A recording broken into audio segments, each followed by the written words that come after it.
Oo nga. Dito na muna tayo. Kumustahin natin ang mga ginagawa ng DSWD para nga po sa ating mga apektadong kapamilya. Kasama natin ang ating spokesperson ng Department of Social Welfare and Development. Nasaan? Zoom ba? Si Asek Irene? Calling pa lang tayo ulit. Ayun. Viber. Okay. So, nasa Viber na pala natin. Asek, good morning. Peter at Rica po sa programang Balita Patan. Hi Rika and Peter, magandang umaga sa inyo. Magandang umaga din sa lahat ng sumusubaybay ng inyong programa. Peter, hindi nabanggit kanina yung 7.7 to 7.8 earthquake naman sa Baguio City noong 1990. Oo Yan, nga. tanda ko yan kasi Totoo grade yan. 4 po ako niyan. Oo, totoo yan ha. Kasi yan yung nagpabagsak Oo. sa isang hotel Oo, ang sa daming Baguio. ano dito Yes. Isang nasira. eskwelahan sa Cabanatuan City. Oo. Oo. At napakarami pang iba. Oo, kaya At Oo, so- marami rin ang nasawi Yun during nga that po. earthquake. Naalala ko Oo, rin yun. 1990 yun, Asek Irene. That's correct, 1990. Tandang-tanda ko yan, Peter and Rika, Oo. kasi grade 4 nga po ako. Anak ko, At nalaman sabi natin ko ang sa edad ni paaralan. Asek. Oo. Wag naman tayo magmayabang sa age. Tinatamaan ka, partner. Medyo masakit ha. Kasi meron kaming meeting dito, Asek Oo. Irene. Maikwento ko lang kay Rika Oo. kasi bata pa to eh. Oo. Nagkataon na meron kaming meeting sa Makati that time. Nasa 9th floor kami ng isang high-rise building. Na-shake-shake shampoo talaga Ay, kayo. oo, Yug-yugan. Talagang akala ko, ay, this is it. Oo. Mukhang hindi na kami makakalabas dito. Oo. So, malakas kasi nga yun. Oo, Pero but kumpara dun. Siyempre, ayaw mo magpanik, di ba? Tama. Kaya, so, nung una, medyo, sige, hindi pa uso nun ng duck cover and hold, pero alam na namin na dun ka sa pumwesto sa pinto. Oo. Kasi medyo safe structured yun. yung foundation. Oo. So, doon yung ginawa namin. Ganun. Tapos, lumayo kayo, all glass building Oo. Lumayo kayo sa mga salamin. Oo. Dahil pag nagputukan yan, baka tabaan ka. Tama. Okay?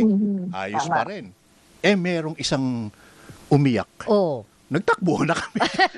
Kasi umiiyak na eh. Spark lang na isa, no? Nagpanic lahat. Oh, anyway, Asek, good morning. Salamat po sa panahon po ninyo. Kumustahin na rin po namin ang mga naibigay na tulong ng Department of Social Welfare and Development ngayon, ma'am. Well, nagpapatuloy po ang Department of Social Welfare and Development sa pagpapahatid ng tulong sa mga kababayan natin na naapektuhan ito nga pong 7.8 magnitude earthquake sa Sarangani. Sa katunayan nga po, nasa mahigit 21 million pesos worth of humanitarian assistance na po yung naipahatid natin. At yan ay binubuo, of course, ng mga family food packs, ready-to-eat food boxes, din po yung mga non-food items, and yung financial assistance para doon sa mga nasugatan. And nagpapatuloy din po yung pag-provide din natin ng financial assistance para naman doon sa mga kababayan natin na may mga, unfortunately, pubusay. Dahil nga po sa naging epekto nitong malakas na lindol. Aside from those that I've mentioned, we have also deployed our mobile command center, gayon din yung ating mobile kitchen, para makapag-provide naman ng hot meals to internally displaced persons who are temporary taking shelter inside evacuation centers.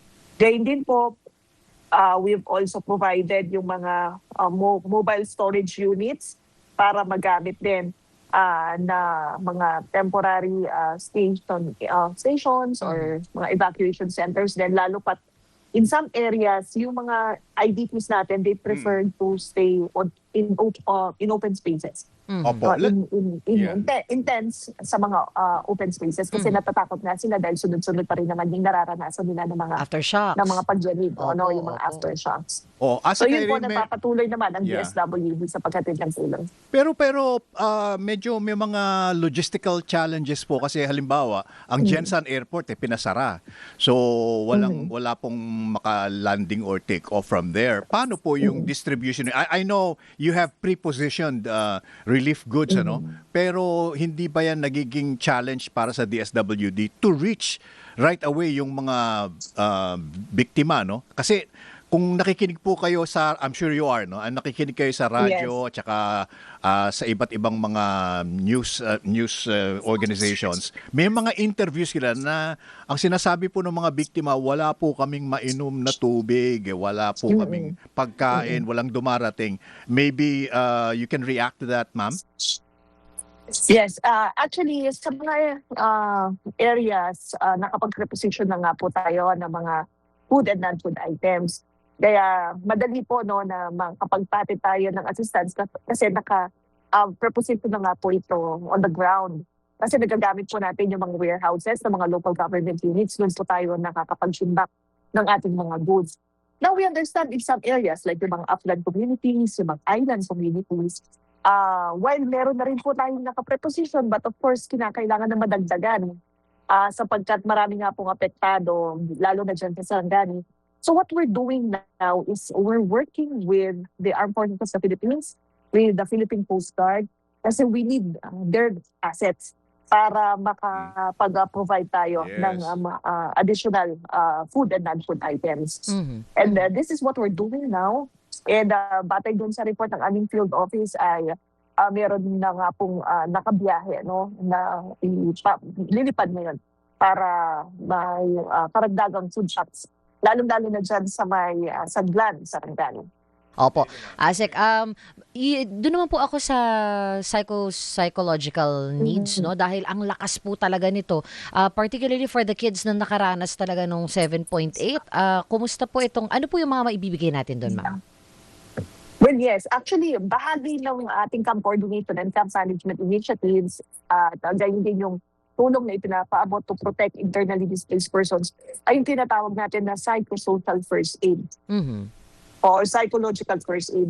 Saan nga po nagkakaroon tayo nagsasagawa tayo ng incident response, which we actually did yung unang araw, kahapon.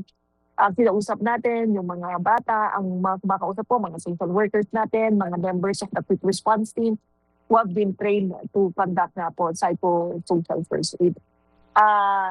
Of course, ito ay ginagawa din natin in collaboration with the Department of Health. Kasi kapag kinakailangan ng mas masusunod na medical attention, refer na natin sa DOH, especially kung talagang matindi yung trauma, matindi yung anxiety, sobrang pagkabahala, talagang konting pagyanig ng lupa, talagang may takot na pag gano'n, of course, kinakausap natin, but sabi ko nga po, kung kinakailangan pa ng mas masusing medical attention ay hindi refer natin kasi part of our initiatives ay yung tinatawag natin na dapat merong pong referral pathways. Ayun po sa inyong mga people on the ground, tsaka sa mga datos na inyong nakakalap, alin pong lugar ang talagang napakaraming biktimang dapat na alalayan ng DSWD? Well, batay po dun sa aming pong DROMIC, marami po ang apektado dyan po sa may Sarangani. But yeah, in some areas din ay marami rin po, but ilan lang po yung mga displaced po yung pinakailangan po na lumitas. But alam niyo po, lahat ng ito tinutulungan talaga ng DSWD. Opo. Pero kasi po, napansin ko lang na meron kayong data on how many millions you have spent already. I was wondering, mayroon ba tayong datos kung ilang mga individual na ang nabigyan natin ng ayuda, tulong? Well, yes. Actually, meron din kasi tayong datos, Peter, yung namang damaged houses. Kasi isa yan doon sa mga parameters na tinitignan natin kung slightly or severely affected ang isang family o isang household. Opo. Ngayon, halimbawa dito sa Region 12, ang pinakamarami po na nasira yung kanila pong mga tahanan ay nasa South Cotabato, sa General Santos, gayon din doon sa Sarangani. Opo. Sa Region 11 naman po, halimbawa doon sa Davao Occidental. So kapag mga ganyan, nakikita natin na we could implement emergency cash transfers para matulungan naman sila na maisaayos yung kanila pong mga tahanan or maisaayos din yung kanila pong mga nasirang kabuhayan. So yun yung mga tinitignan natin na mga parameters sa pagbibigay po ng karagdagang tulong. Opo, ASEC, sa bayan ng Glan po at saka sa Alabel, naka-state of calamity na po sila. At meron din pong iba na hindi pa nararating kasi inaayos pa po yung landslide. Ano po ang ginagawa natin para dito po sa kanila? Yeah, tama yun, no? Doon sa Glan, ano po ito, mag-airlift tayo ng mga family food packs at iba pang mga non-food items doon sa lugar.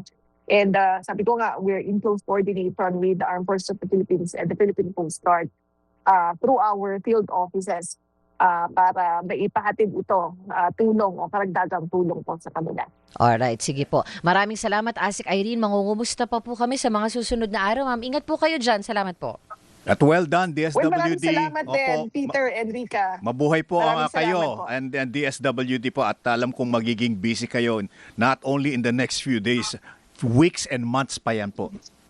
Well, Peter, Enrica, lahat po ito ginagawa ng DSWD sapagkat ang utos po ng Pangulong Marcos Jr. sa amin ay tiyakin na mabilis, maagap at sapat yung tulong na naipapabot po ng ating pamahalaang nasyonal sa ating mga kababayang naapektuhan. Alright, very good.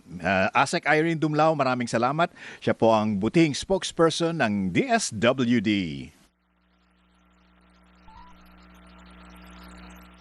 Pagkatapos po nating mangumusta sa ating mga kapamilya na naapektuhan nga po ng lindol, tayo naman po ay pupunta naman sa Caloocan dahil ang DZMM Kapamilya Serbisyo Caravan at Livelihood Seminar ay umaarangkada na po doon sa Bulwagang Katipunan